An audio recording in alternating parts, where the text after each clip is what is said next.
can murder a liberator, but you can't murder liberation. You can murder a revolutionary, but you can't murder revolution. And you can murder a freedom fighter, but you can't murder freedom. You are tapped in, so let's get right to it. Melania Trump seems to stay in the news. Her impromptu statement at the White House seemed to have sparked a lot of controversy. There's a lot in favor of what she said, and then there are those on that side who are wondering why the hell did she say any of it. Their thinking is that she has created a situation for herself that's not going to turn out well for her or her husband, the President Donald Trump. A lot of victims, where a few victims have come out and said, okay, well, if this is the get down, or if this is what you're suggesting, that we come and testify rather than open an investigation to these allegations, okay, let's see if you really mean that. Let's see if you can make this happen. You know, you're the first lady and everything. You have all this power.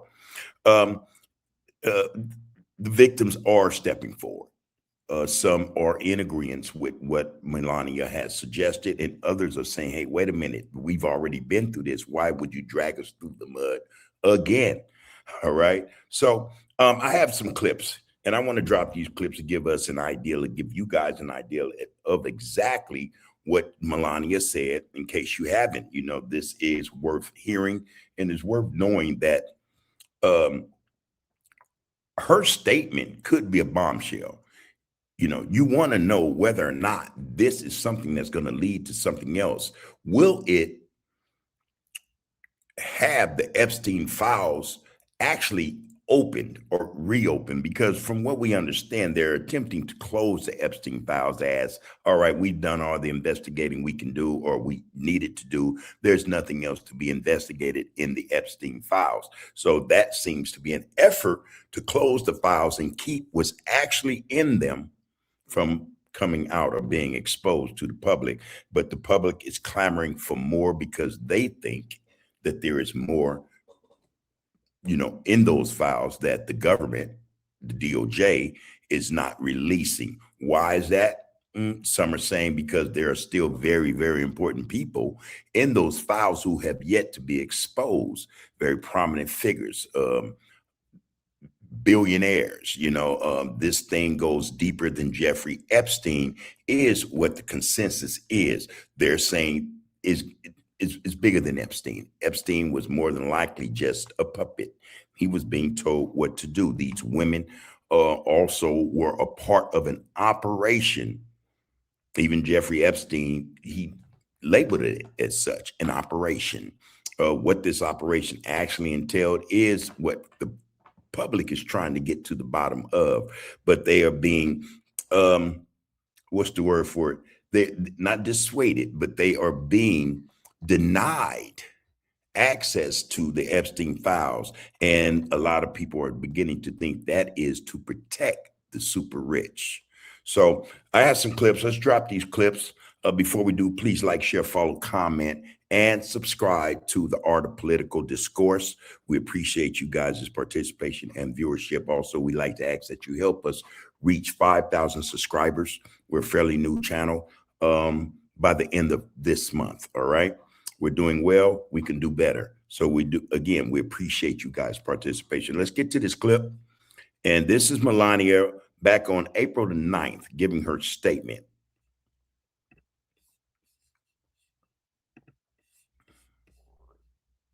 The lies linking me with the disgraceful Jeffrey Epstein need to end today. The individuals lying about me are devoid of ethical standards, humility, and respect. I do not object to their ignorance, but rather I reject their mean-spirited attempts to defame my reputation. I never been friends with Epstein. Donald and I were invited to the same parties as Epstein from time to time, since overlapping in social circles is common in New York City and Palm Beach. To be clear, I never had a relationship with Epstein or his accomplice, Maxwell. My email reply to Maxwell cannot be categorized as anything more than casual correspondence. My polite reply to her email doesn't amount to anything more than a trivial note. I am not Epstein's victim. Epstein did not introduce me to Donald Trump.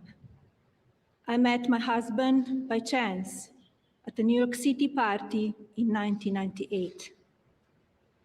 This initial encounter with my husband is documented in detail in my book, Melania. The first time I crossed paths with Epstein was in the year 2000 at an event Donald and I attended together. At the time, I had never met Epstein and had no knowledge of his criminal undertakings. Numerous fake images and statements about Epstein and me have been circulating on social media for years now. Be cautious about what you believe. These images and stories are completely false. I'm not a witness or a named witness in connection with any of Epstein's crimes. My name has never appeared in court documents, depositions, victim statements, or FBI interviews surrounding the Epstein matter. I have never had any knowledge of Epstein abuse of his victims. I was never involved in any capacity. I was not a participant, was never on Epstein's plane, and never visited his private island. I have never been legally accused or convinced of a crime in connection with Epstein's sex trafficking, abuse of minors, and other repulsive behavior. The false smears about me from mean-spirited and politically motivated individuals and entities looking to cause damage to my good name, to gain financially and climb politically, must stop. My attorneys and I have fought these unfounded and baseless lies with success and will continue to maintain my sound reputation without hesitation. To date, several individuals and companies have been legally obligated to publicly apologize and retract their lies about me, such as Daily Beast, James Carville, and HarperCollins, UK. You can beat cancer and still lose everything, or you can. Now is the time for Congress to act. Epstein was not alone. Several prominent male executives resigned from their powerful positions after this matter became widely politicized. Of course, this doesn't amount to guilt, but we still must work openly and transparently to uncover the truth. I call on Congress to provide the women who have been victimized by Epstein with a public hearing specifically centered around the survivors. Give these victims their opportunity to testify under oath in front of Congress with the power of sworn testimony. Each and every woman should have her day to tell her story in public if she wishes, and then her testimony should be permanently entered into the congressional record. Then, and only then, we will have the truth. Okay, now that was Melania. That speech was given, I think it was April 9th, when she made that statement, in the White House. Now, a couple of things. A couple of things. Her relationship with Maxwell, excuse me, uh, ran a little deeper than what she would describe as a casual exchange of emails. That right there on the face of it shows that there was a relationship taking place there, exchanging emails, probably even phone calls. We've yet to find that out because for whatever reason, whatever is in the Epstein files that may or may not concern or involve Melania, we haven't been able to get to. But her relationship with Maxwell, it goes beyond a casual relationship. All right. They referred to each other by nicknames. Melania referred to GLISLAINE as G, and Maxwell referred to Melania as Sweet Pea. All right. Those were their little, pet names or friend names. And you have to label it as such. That's on a level where you give me a nickname, then hey, we're really cool. We're really cool. I might find that, kind of flattering, even. But Melania, she denies her relationship with Epstein. Who knows? Whatever the files have in regards to Melania's relationship with Maxwell and Epstein, again, we have yet to see, I think, scratch the surface or really dig deep into these files to find out whether or not she had any relationship beyond emails with Maxwell for sure and Jeffrey Epstein. She says that she met Trump in 1998. There are allegations that she had been an escort or something of that nature.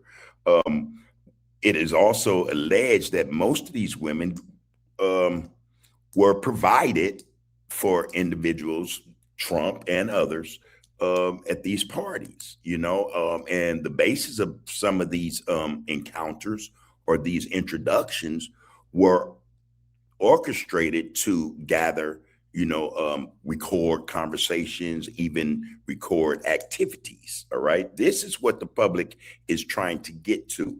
Where is the footage in terms of all these super powerful people who were involved with Jeffrey Epstein, some of which we know have resigned from public office and things of that nature. They've moved on, so to speak. But the fact still remains that there are victims, and these victims, some, by the way, have passed away. It could be alleged, or it is alleged, that they were under these deaths were under suspicious circumstances. We have one, Juliet Rose Bryant, who says, hey, one, I'm not a dope addict. I don't use drugs of any kind, but hey, I was a victim and I know what's going on, and they are trying to sweep this under the rug. Now, to give this more context, I have a video of her as well. I want to drop that in here right quick so that you guys can listen to what Juliet Rose Bryant has to say about this whole scandal.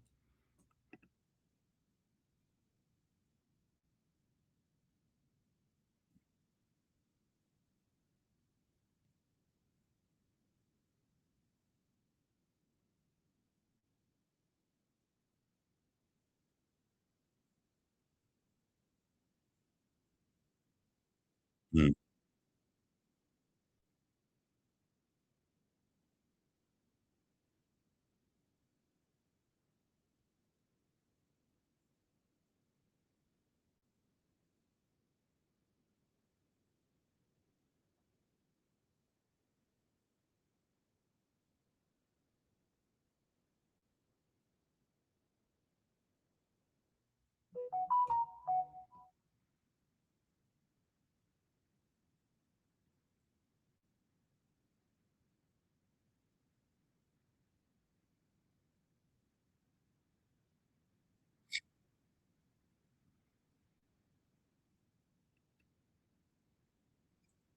She almost seems unhinged, I have to say.